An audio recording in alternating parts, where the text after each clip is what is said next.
Hello, everyone, and welcome to WEEZCAST! I am your host, Aiden Morton, with co-host Caleb and co-host Steven and special guest Nicholas. So today we are going to be listening to Weezer's White album on vinyl, and then we will be back to discuss it.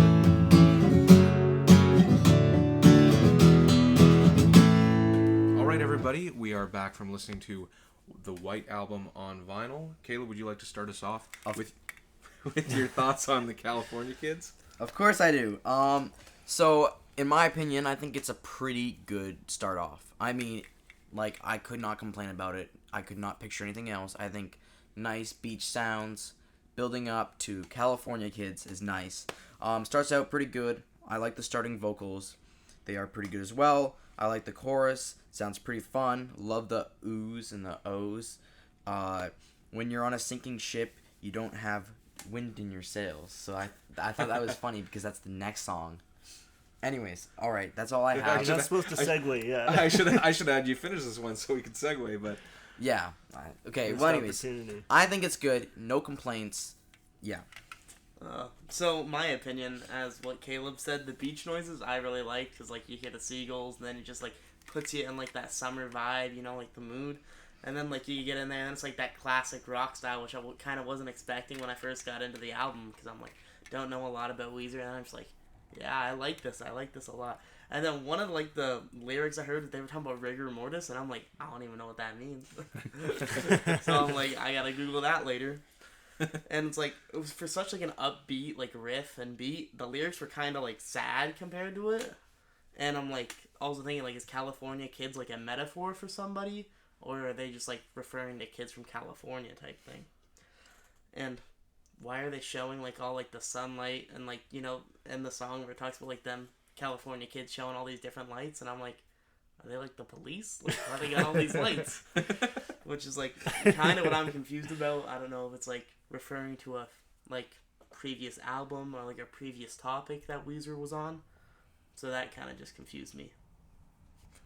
the thing that you're saying about the lyrics, how they're kind of more sad, but it doesn't really fit, that's actually, Steven, what's it called? Lyrical dissonance? Yeah, I believe so. And Weezer does that a lot, where it's really upbeat and happy sounding, but sad lyrics. Yeah. It's like my life. I didn't understand the song either. I don't know who the California Kids are or why they make everything alright. It's also not really my style of music, so I didn't care for it. I found it just kind of boring. That's it? All. Yep, Oh. that's it. Okay, so to start off, I love the summer vibes as well, and the fact that it starts out with the beach noises, and then the album ends with the beach noises too, is pretty cool, because it's almost like it bookends it. The music is so good. I love the way it just calmly starts with the electric guitar and the xylophone going together, and then getting right into the riff. I think it's like really well done.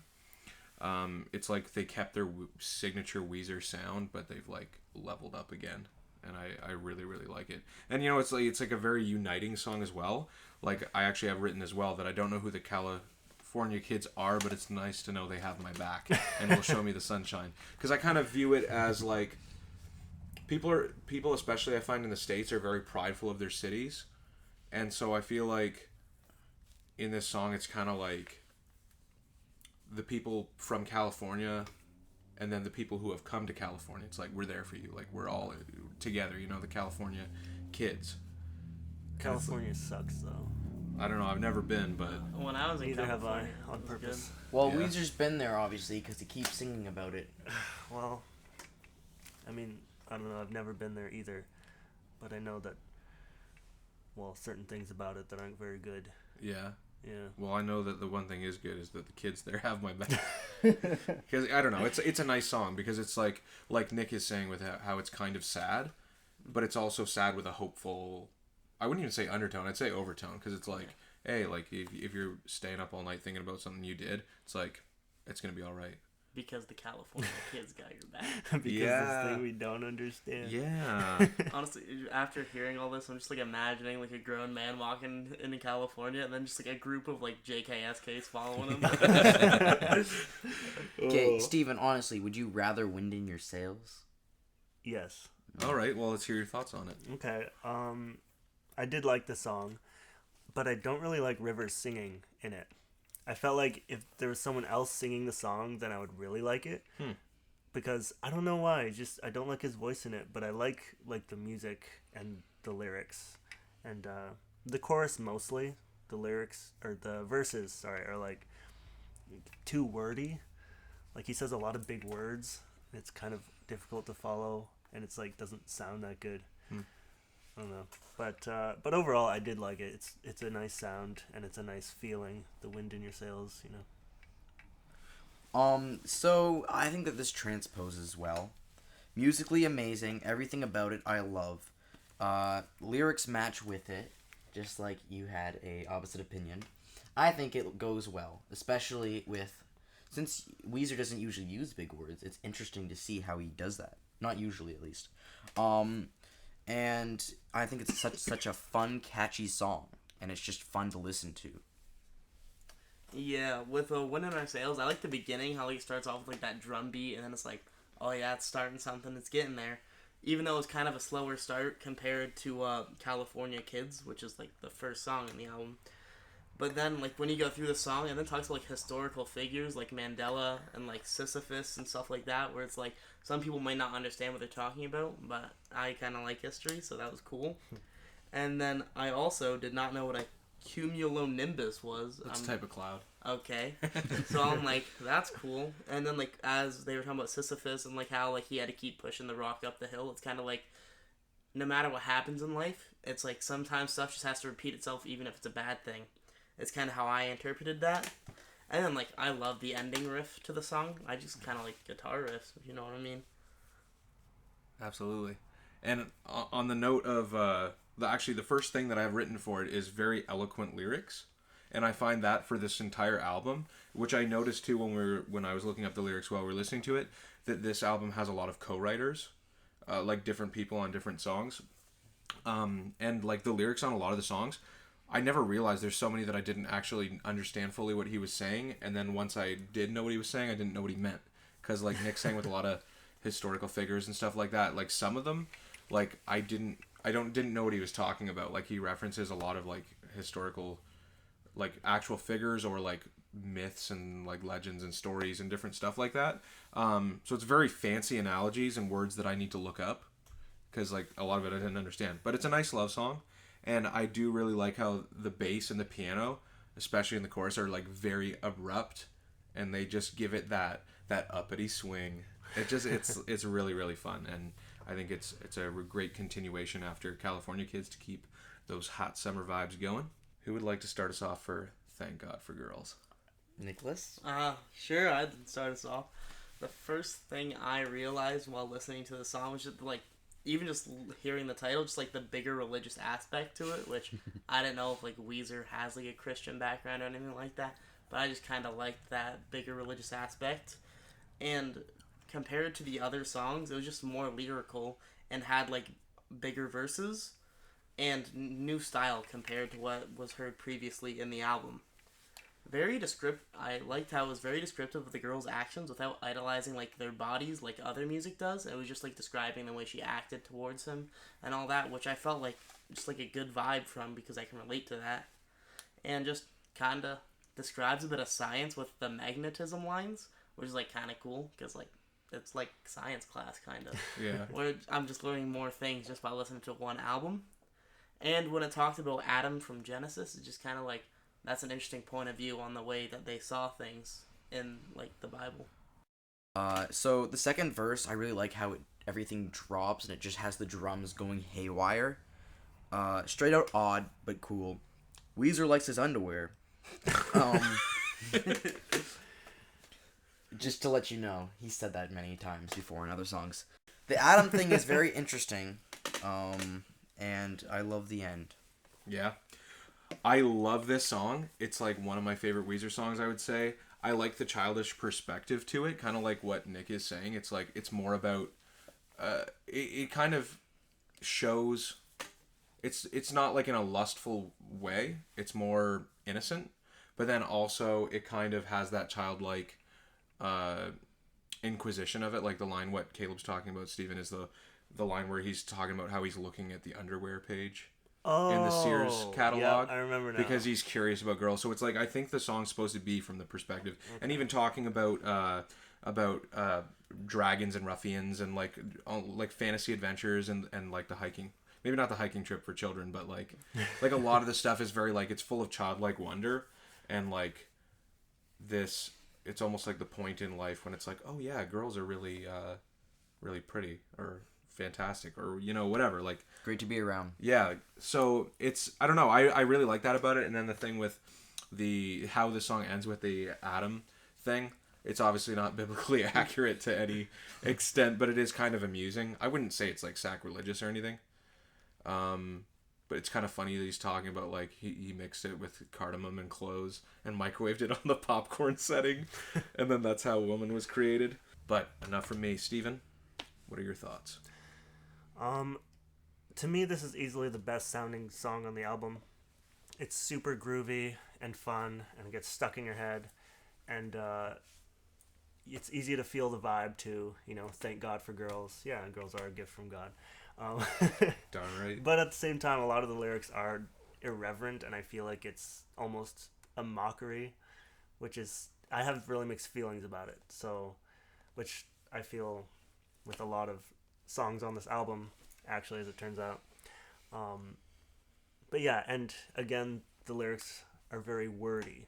So he says a lot of words in the verses, just like Wind in Our Sails. Except Wind in Our Sails was more big words, and this is more just lots of words, which is like, it's not bad, but it's, I don't know, it's something. I feel like it gives it more of a re-listen, like a value to like listen to it again, to take it all in. Like there's a lot of content there musically and lyrically in the whole album. Yeah. There's a lot of content, yeah. So it's like more to take in. It's not like really boring, and it's not like cut, paste, verse, chorus. Green. I was thinking about saying it. I decided I wasn't going to, so thanks. At least Green sounds good, though. Well, you're right. It does sound good. Just not as good as their other albums. Because it is good. I sometimes forget that it is actually still a good album. All right. Well, I got to say, Girl, We Got a Good Thing coming next with Girl, We Got a Good Thing. And so this one I like that it goes back to the breezy love song vibe and more eloquent writing, great music, a cool solo. And yeah, that's pretty much all I have for it. Like it's kind of generic, but then the eloquent writing style kind of makes it more, I don't know, fun. It's certainly not bad. I'll say that. So I love the music in this song. I love how it builds up as well in the beginning. Love the little guitar part. Love the chorus lyrically and musically. Fun song. Love the transposing for the second verse as well, and love the solo. I think it's a good closing. I think this song closes well, and I just love how vibing this song is. So yeah, I love this song. I also love this song.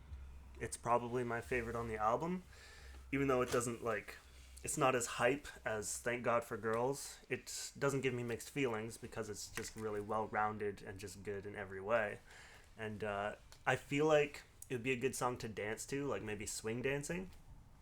Except for the bridge, changes the, not the tone, but the tempo dramatically. So that would be kind of hard to implement in a dance unless you choreograph something. But other than that, it's a sappy love song, which I don't know who doesn't love a good sappy love song. I do. I do too. So this is just a really good, well-rounded song. For me, I just it's an upbeat love type song. It kind of sounds like it'd be more from the 90s though. Whereas kind of the way they're referring to their relationship, because it goes through the different stages of their relationship, which I liked that was cool. And then in the song it goes, will you get away with me? And I'm is it just that they want to be alone, or are they running from something? Is kind of what I'm interpreting in my mind. And then when he brought up Stockholm Syndrome, which if you guys didn't know is when you get kidnapped and then you get feelings for the person who kidnapped you. Yeah. And then I'm just did he kidnap a girl? Or is it just his feelings are that strong, but based on Wouldn't be the first false time. pretenses? Rivers is a little bit of a freak. Yeah. So I'm are the feelings based on false pretenses on the way he's acting, which is a lie to her, as when you're getting kidnapped you then just grow to love them because they're the only person you're with, or is he just saying that their love is so strong that someone could interpret it as Stockholm Syndrome, which is just like kind of like a different point of view on who's listening to the song. Moving on to Do You Want to Get High? This song is an absolute vibe check from the rest of the album because it starts out with almost like a Pinkerton E. Let me guess, you wrote that? I said that. Yes. It starts out with like a Pinkerton E. That's their second album. It's very like garage rock. It's very but anyway, so it starts with the feedback on the electric guitar. It's like, oh, this is sounding a little bit different. And then talking about crushing up the blue and inhaling it through your nose. Scrape every cork. Like, it's just like, it's very descriptive and it's very unusual for Weezer because most of the time, aside from like Hash Pipe, like most of the songs when Weezer's talking about drugs, it's more like awareness to like on drugs. It's like more awareness to the issue of drugs being like a problem in the world. But this song's more like, I don't know, like when the song first came out, it came out as a single, which is very surprising of all of the bangers on this album. That this one would be one of the ones they release as a single, because I don't know, it's very weird. So when I first heard it, it kind of disturbed me, and I really didn't like it because I'm just like, oh, whoa, this is, I don't know, that's not good. Now I'm just gonna be honest, I love this song. I think it's fantastic. I think morally it's questionable. Obviously, I don't want to get high, but this song is the drums especially too. Ooh, like everything just complements, like all the instruments complement each other really, really well.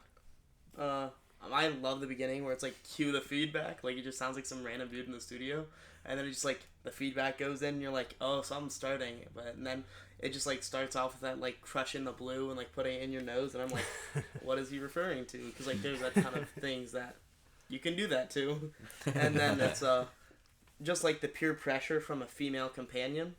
I don't know if they're dating or whatever in this song, but it's just like that pressure that he got from the girl made him like want to get high, and then he ended up drug muling from Mexico, which is I just thought was a big jump where it's like, we're not gonna have dinner tonight, let's do drugs, and I'm like, I'd rather go to Jose's. And then I also interpreted it as them comparing euphoric drug experience to love, whereas like, do you want to get high on love, or like, do you want to get high on something else? And what is Baccarat? I think that it's an old band. Okay, that is Makes good sense. to know. And then just like the interesting beat that has the highs and lows, kind of like a drug abuse and relationships. So like depending on like the way people interpret it is, there is still highs and lows in both of those ways. And just like I felt like there's a bit of sacrilegion at the end when they brought up like Mother Teresa, and I'm just like, that's not cool, dude. But like, you know. Yeah, actually, that part, I never even heard the lyrics there before, because they just kind of blend in under the music. So then reading it, I was like, oh, I didn't even know that was in there. Yeah, so it was just like my first listen to it. I'm looking at the lyrics, and I'm like, does it like fit into the song really well? And then like when I heard the song, I'm like, kind of just like jumped over it, but it's like, I know it's there. True. So this one should not be liked, but it is. So, love the beginning. The song is so fun. Also, it's like Pinkerton, but I also find another thing that it sounds like Pinkerton. So they have like, I don't know what to call it. I'm just gonna call it a kazoo. It sounds like a kazoo in the verses and like just the whole song. It has like some kind of background instrument, and I'm pretty sure for Pinkerton they use kazoos to make that weird sound. So it sounds exactly like that, except it's like the volume's down lower. I don't know if you listen to it again. I didn't notice. Yeah, lyrics are graphic. I love the line when he says "never get tired of you," and the solo is amazing. It is. I think the best word I could use to describe the song is enchanting. There's something about the melody that just draws me in, because even though the lyrics are like completely unrelatable to me, the first time I heard this song I loved it, and it was the first or second Weezer song that I put on to listen to. The other one is "Island in the Sun." Those are the first two songs that I put on to listen to myself because they just sounded really nice to me. And this one, it sounds sad, and it is sad, but it also feels good to listen to. It's weird. It's like when you feel sad and you put on a sad song to feel better. It's like catharsis. So I don't know why, I can't explain it, but the song just has that feeling where it's like, even though I don't relate to the lyrics at all, I'm feeling it, you in. and I'm listening, and I'm enjoying it. Yeah, but and you know sometimes when you're high, you feel like you're the king of the world. Huh. Now we're going back for another vibe check, but this time it's to go back where we started with the nice summer love vibes. It's another great summer love song. I really like that this one seems to be a sincere love song from Rivers to his wife, not just like a fluff love song that's like written to be generic for anyone. Like how he's talking about like I think he says your dad hit you on the hand just for holding your chopsticks wrong, and your mom locked you in a shed. I don't know the backstory behind that, but I think like each of the things that he's referencing in it are actually it's like stuff that has to do with It's for his wife, yeah. Well, So- Uncle Sam did drop an atom bomb. Yeah. So. So like I feel like it's like the lyrics are almost weird, but I feel like for him and her they're meaningful to different things that have happened in her life. And so it's like I don't know, it's just nice that he's saying like if he was king of the world she wouldn't have to shed a single tear. But yeah, I really like that. That's interesting.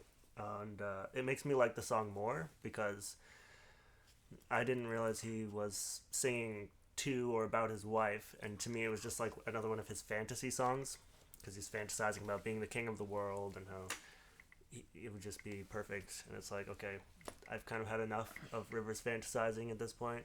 Like, kind of grow up and live in the real world. But the song sounds pretty good. I just feel like it's overrated, maybe, because I don't know. Like, I know you guys like it a lot, and it's like I just wouldn't. so overrated. It just doesn't sound that good to me. Like, is it on my Weezer playlist? No, it's not. Do I enjoy listening to it when it comes on? Sure, but I'm not gonna put it on myself. When I like first read the title for this song, I was looking through the album and I said, and like I saw "Do You Want to Get High" and then "King of the World" right after, and I'm like, some people like when they're high, they feel like the king of the world, and I'm like, are these songs like intertwined? Are they related? But then like as you get through it, you realize they're not related at all. But I really like the like robotic. I don't really know how to like the robotic starts and then it like turns into a guitar riff, making like the same sound, which I thought was really cool. And then as Steven was saying, like him fantasizing, I didn't know that that's a big thing he does, but It is. Steven hates it. So I'm just like, I thought it was pretty cool. And then like as you're going through the lyrics, you hear about the parental / domestic abuse with like the mom and the dad. And then I like the metaphor of Uncle Sam, aka like the USA, but they use it as for like a relative, as like another form of like parental abuse, but with Uncle Sam, which can be taken as two different ways. Except for the fact that someone's dropping an atom bomb. I doubt that your uncle has one. But if he does, give me his number because that'd be pretty cool. And when they brought up the Galapagos Islands, I was just like watching Criminal Minds the other day and they were talking about this. And I'm like, huh, that's pretty cool. But they're islands that are isolated and alone. Which I'm saying, is he like comparing himself to the islands? Because he's like, I want to take you away to the Galapagos Islands. Saying like, he wants to be alone with you. But while you're there, you're also going to be isolated from other people. And it's like, is that what they want? They want to be alone together? Or is that just how they're going to feel when they're together, just like alone and isolated? And then I kind of liked how in the lyrics, like they're bringing up that there's going to be no use of pills, such as like Valium, which is like different compared to the song right above, where it's like, do you want to get high? Let's smoke the blue stuff. I kind of liked how he's like, we're not using pills. It's off the table. So this is a banger, for sure. Love the wah part in the beginning, kind of like what you were saying with the electronic. Love the drum kick in as well. Love the vocals and the chorus lyrically. And if you, like, I feel like if you had, it's a good fantasized song about if you're in that place, you want to take care of your girl and give her what you want. So I think it's expressed right, and the tone that Rivers uses fits it well. You covered basically all the backstory for it, so I don't have to say anything. So overall, good song. I don't think it's overrated. I think it's good. You think it's just rated? Yeah. Okay. The first thing I want to say, there's two main things I want to say about Summer Lane and Drunk Dory. Number one is that Steven's definitely going to point out the way that he says piano, and I will be appalled if that is not one of Steven's notes. It is not. Really? Did you notice it? No. The way he says piano? The other thing is that this song is one of my least favorite Weezer songs. I kind of hate it. This time through, I feel like actually I really like the music. It's just that there's too many like weird lyrics that I don't like in it, like God is a woman. And like and why is he singing like about two girls? Yeah, it's confusing. He's waking up and then like both girls are gone. Like are they both his like summer romance? Well, he's had 50 girls. So. Yeah, that's it does have some of those fancy lyrics too, like we've seen in a lot of the other songs. So that's kind of cool, but the song's not really that great. It's kind of ruined by its own lyrics, I think. He does seem to be singing about two girls, but also seems like he's singing about one. Like he starts out, he says, "She left me," and then in the chorus he says Summer Elaine and Drunk Dory. But then in the next verse he also says she, like he's talking about one person again, which makes me feel like, was he just dating someone with a split personality, and like talking like it's two different people, or like maybe she just became a different person when she's drunk. I don't know. Maybe it was a Siamese twin. I have an explanation. I have an explanation. Maybe she had a nickname. I don't know. It just sounds like he's singing about one person, but calling her two different names. That was the vibe I got from it. I really enjoyed the bass line in the song. It's really good. And I don't remember how the tune goes, but he says go, and then he like drags out the end of go, oh, oh, oh, and it sounds really good.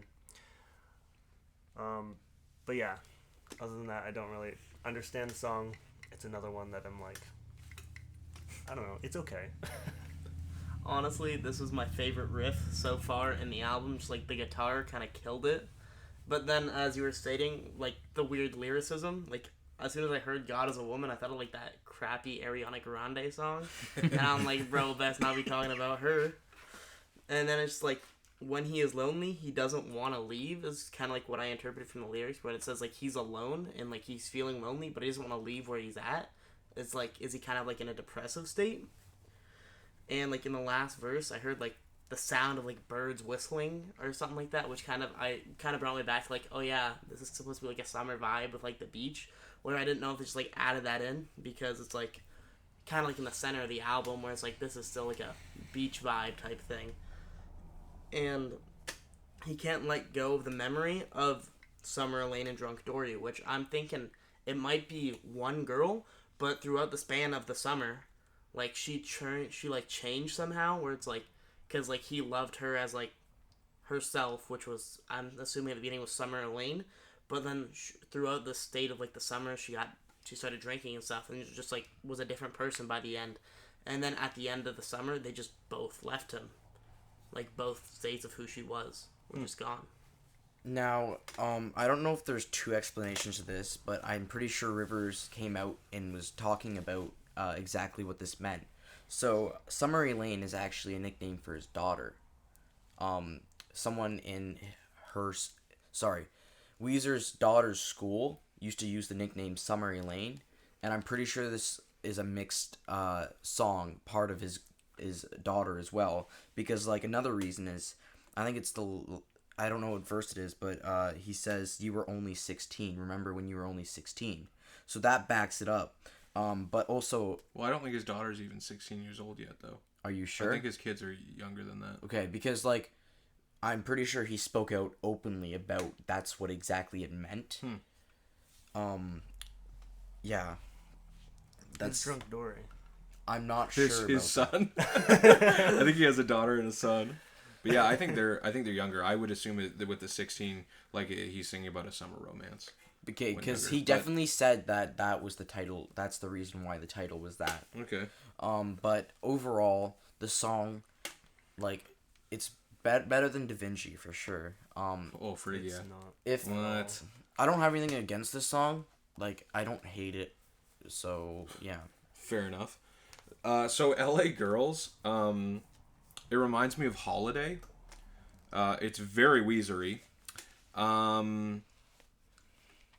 But then I noticed, like, I've always really liked this song, and then I noticed one of the lines when we were listening to it this time. So, would you mind if I was pregnant? What? I feel like this kind of that Rivers is secretly a woman. Maybe? I don't know. Thank you. But like, what the frick? Why is he saying, would you mind if I was pregnant? I'll sleep at the end of your bed? Like, Is he a dog? I even tried to think, like, okay, is he singing in the perspective of her to him? But like, just any way I tried to process that portion of the song, I'm like, I don't know, it's just Rivers is weird and maybe a woman, I guess. We're dumb. He's a lesbian. I guess. That's from Pinkerton, by the way. Yeah. Nick, so you know. Yeah, I don't understand the song at all, but I did get the Lewis Carroll reference. That's in the chorus. He says Gyron Gimble in the Wabe, which is from the Jabberwocky poem by Lewis Carroll. But it doesn't make sense. So it's supposed to be nonsense. So it kind of makes sense that he puts that in his songs that don't make sense. Yeah, but the If song that makes sense. The song does make sense though. It doesn't. You just described how it Yeah, but doesn't. that's the only part of the song that doesn't make sense. Well, not it's still a really. nice summer song that's like he's singing about the girls in LA. Do you know what Tower 28 is? It's the tower on the front of the album. It's the tower. It's the beach It's tower. a makeup store. Like a lifeguard? What? It's a makeup store. Makeup store? Yeah, or company. They No, sell I think- makeup. That's Forever 21. No, No, Steven, I don't know if it's that's... called Tower 28. Okay, well... Google it. Okay, I'll Google it right now. No, it's fine. But I'm pretty sure that what he's talking about is Meet Me Down at Tower 28. He's talking about the lifeguard tower at the beach on the front of the album. I'm pretty sure there's a That is a 28 pretty of it. popular place. Okay, well, but that's what Tower 28 is. Yeah, but that's not what he means. Sometimes things are called different things. Anyway, that's trivial. Anyways, Could and be a then double. he references Dante and Beatrice, which was interesting, but I still didn't get the tie-in. He says, like, Dante and Beatrice will light candles or something like that. I'm like, I don't know who what they does are. that have to do with... It just didn't... And then him talking about getting pregnant. I'm like, and like, just... Not getting pregnant if he was already pregnant. Yeah, but- like he was pregnant before he met her, so... This song just doesn't make sense. I mean, what is he even singing about in the first place? LA girls, act your age. How are they not acting their age? I think it's just I a don't know. generic song about the girls It in just... LA. None of it makes any sense or flows together lyrically. So it's just... Yeah. It's not really my style of music either. So this one's like pretty much for the garbage dump. Oh, that's kind of interesting. All right, so this is a makeup company, and what you're saying. It is But, both? Since it's the cover, I assume that he's talking about the tower. Yeah. Because I don't think he... Well, I guess if he's a woman, he'd be talking. Talking about getting makeup. I love this song. It's fun. It's a bit different. It's like more like bit different from this album. The song is talking about how selfish and rude most LA girls are, and how private, and they just basically treat everybody like peasants, which is not true for all, but he's basically saying that. Okay. Like peasants. So this song is... It's not bad. I like the idea of it. I like, for someone who's in the industry, for Weezer to write this, that's very interesting. But overall, I like the vocals in this song, and it's just it's such a fun song. My thoughts on LA Girls was that it was like a classic rock style mixed like pop punk, whereas like Aiden was saying it's like classic Weezer, but I don't know what classic Weezer is. So it just reminded me of Machine Gun Kelly on like his pop punk album Tickets to My Downfall, which I really liked, so that made me really like this song. And just like with LA Girls, does it refer to specific type of people from LA, like the rich, like smug people? Yes. Or does it just refer to all the girls from LA, even like the poor people living on the beach, like, you're smug, like... You smug homeless woman. Yeah. You think you're better than me? You can live in LA and still not have a home, but you think you're better than me? And then it's just like the repetition of the question, does anybody love as much as I love you, baby? Where it's like he's asking her, does anybody love you as much as I do? Like, can anybody love you as much as I do, type thing. And it's just like, I thought that was weird, where it's like, does he not know what love is? Or like, does he think that she knows all the answers? And then just the vivid imagery of being treated like someone with the plague. It just shows you how it's like these smug LA girls are just like, oh, get away from me, push you off to the side. And then as we were talking, as we like reviewed about Tower 28, or I think that's what it was, and it's like, I think he might have used it as a double entendre, whereas with the smug LA girls, they want to go buy makeup, so it's like, meet me there and I'll like buy you things, or like, meet me there and I'll see you there. Oh. But it could have also referred to him, meet me at the beach, we'll have a night at the beach type thing. So it just like depends on like what type of LA girl he's with. Mind blown. Exactly. Steven, you want to start us off with Jacked Up? Sure. I like the piano in this song. It sounds sad and romantic, and it's like a really nice melody, but I'm pretty sure it's about falling in love with a one-night stand. So it's like, I don't really know if I want to be into this song or not, but it is one of the better sounding songs on the album. Once again, I have mixed feelings because of, the lyrics and the meanings. It's like, I feel like a lot of these songs I want to enjoy, but I don't feel like I should. And other ones I just don't enjoy. So it's like, I don't know. But this one, I do like the sound of this one. I feel like I want to listen to it again because it appealed to me in some way, musically. I am jacked up. Just kidding. I found that this was an interesting lyric. The fact that he didn't say something else that someone would usually say. He says, "Come, you beautiful alien," instead of angel, because usually you'd say angel. Yeah. So that's very interesting that he did an alien, because... Maybe he's a Scientologist. Or maybe... He doesn't believe in angels, he believes in aliens. Well, that makes sense. Charlie's Aliens. I love the lyrics in the song, and I love how like catchy it is, and just the whole vibe of it. I wouldn't say it's Weezer's most unique song, but it's more there. Yeah. And why do your flowers always die? Because you get dead roses. If you get that reference. I get the reference. It sounds more like a pop song to me. Like when we were going in there, I'm like, is Taylor Swift coming on this thing? Like a feature artist? It just No, sounds never. more Never. like a pop song to me. And especially with that higher pitched singing, I don't know if it was like a different vocalist, but it just felt like he had like a higher like tone Yeah. when he was Auto-tone. singing. I don't kidding. think so. I just think he's a woman. And this is for sure the saddest song on the album, in my opinion. Because, like, they didn't even try and make it upbeat, kind of. They're just, like, sad all the way through. And it just brings up sad things, such as, like, dead flowers. And then, like, forbidden words, he's talking about, like, I love you, or, like, I'm leaving you. It just, like, depends on how you interpret, like, the forbidden words. Then he's calling her an evil girl.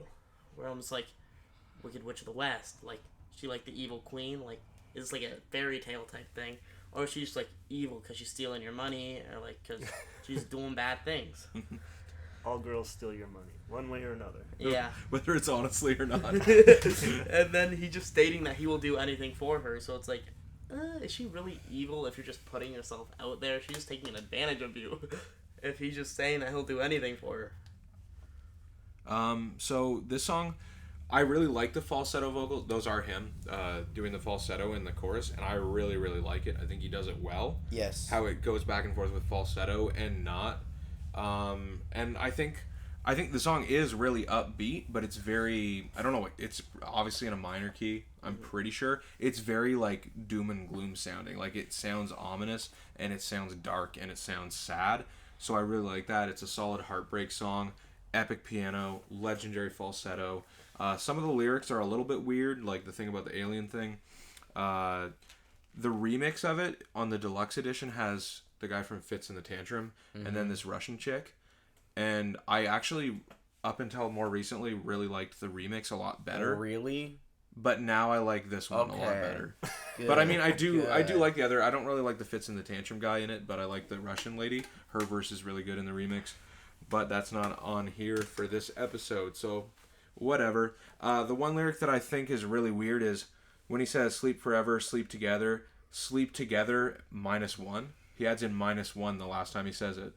So it's like sleep together -1. I'm guessing he's the one. Sleeping alone. Probably. Or she's the one, so then it's like he's alone. Either way, they're alone. I don't know, it just seems like a weird way to... Alone. It seems like a weird way to word it. On my, like, lyrics that I saw on the Google, it said sleep, like, together, and then it said sleep forever -1. So it's like, are they not just, like, when I heard sleep forever, I'm like, they're dead, of course. Like, they just, like, dead. But then I felt like when it said sleep forever -1, it's like, they're dead, but in different graves. Because my lyrics, they must have been janked up. It said, it said that they were just sleeping forever, except, like, they get that 1 millisecond where they're awake. Well, that's why I thought that the song was about falling in love with a one night stand, because he's saying, if we spend the night, will I fall in love? Yeah. Stroking your hair hurts so much. And then he's saying, sleep together, because they're going to sleep together, and then sleep forever -1. So, like, he wants to sleep together forever, but he's going to be without her forever. Okay. Yeah. That makes sense. And it's, I think, one of their most subtly sexual songs, too. Like, sometimes not so subtle, but the whole thing is, like, them spending the night together and him wanting it to be forever, but it's just one time. Be jacked up. So, well, it sounds like an endless bummer. Yeah, it does. Which is our last song on the album. This is one of my favorite songs on the album. It's one of my favorite heartbreak songs of all time. It's got a very great, as per usual with Weezer and this album, it's got a very summer vibe to it, especially ending with the beach noises, as I said earlier. Just like, wow, they're like the reflections of a young summer romance, and how he's talking about how she told him to follow the rules. Well, not all 19-year-olds are cool, and he's kind of like teasing her a little bit because she's like is scared to break rules. And I don't know, it's just very nice. It's like almost reminiscent, but not in like a somber way, but not a depressed way, if that makes sense. And I love the acoustic drivenness of it, and then how in verse 3 all the other instruments pick up, and then it has the solo, and it just kind of like, it just is such a nice end to the album. And I think it's really funny, the lyric "Kumbaya makes me violent," because Kumbaya is a very like peaceful song. But I would say it's probably because that's like the summer campfire song, at least like in the days of old. Kumbaya was like the campfire song. So if it's like he went to a lot of summer campfires with her and they sang Kumbaya, now Kumbaya makes him unhappy because it reminds him of the times that they shared together. Caleb, what are your thoughts? So there's one line that I really like. It is, "I just want the summer to end. What's the point of trying to pretend?" Now, each time when summer comes, there's a point where I'm just like, it happens pretty quick, where I'm just like, I'm done with summer. I hate summer.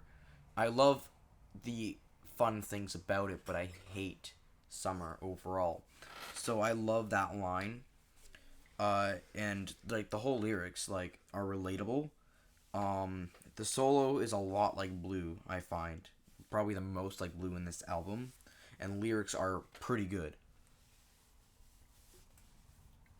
I'm next. Yep. Sorry.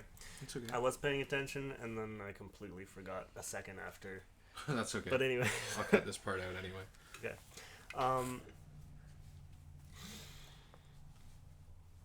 Yeah, this song, it sounds sad.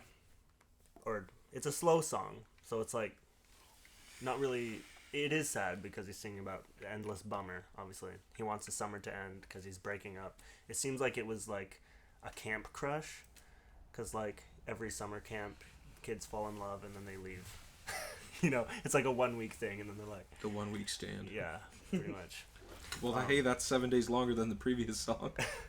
And he talks about changing clothes in a tent. So it's like, oh, yeah. It sounds like they're camping.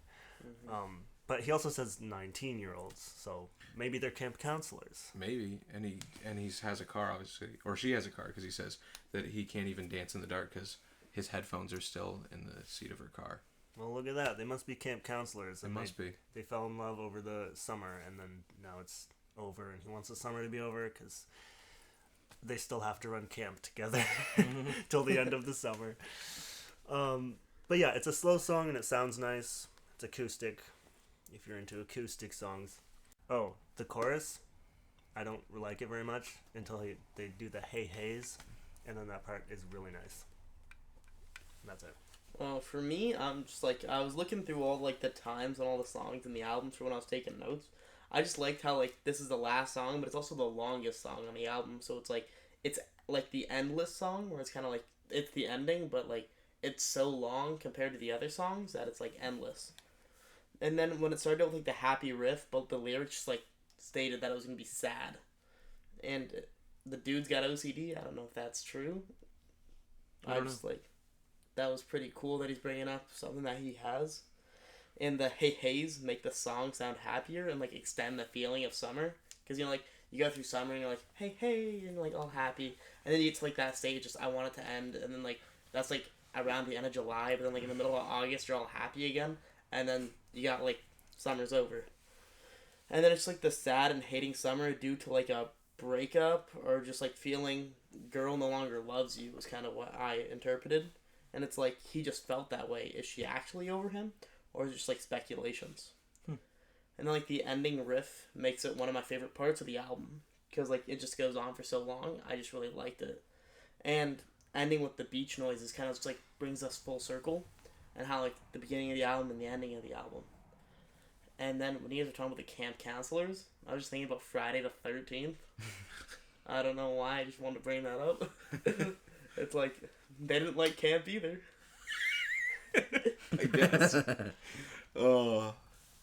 So we're gonna move on to our final thoughts and our rating. So Nick, would you like to start us off with your, because we want to know your favorite song as well on the album. So this is the only full album I've heard from Weezer. So far it's my favorite album. And nice. am I doing out of 5 out of 10? Out of 5. Out of 5, I put this as like a 4.5, where it's like I'd add this to my summer playlist. Like I'd listen to this, but some of the songs are just like not it for me. Like L.A. Girls, I said that I liked it because it like related to some other music I listened to, but it's also musically, like, you don't musically really like it's like not the first thing I'd put on, but I wouldn't skip it if I'm like driving or something. I'd just be like, it's there. I might sing along to it a bit, might not. But my favorite song has got to be Drum roll.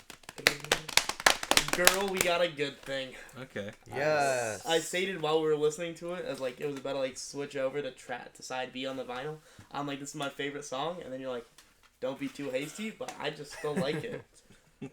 And it's just like, it's so fun. And the kidnapping vibe. The Stockholm Syndrome is my favorite line. So 4.5 out of 5? 4.5 out of 5. Steven? Not bad. So yeah, as I've stated a couple times, I have very mixed feelings about a lot of the songs. So maybe eventually I'll come around and make a more firm decision, but for now I'm like, I don't really know.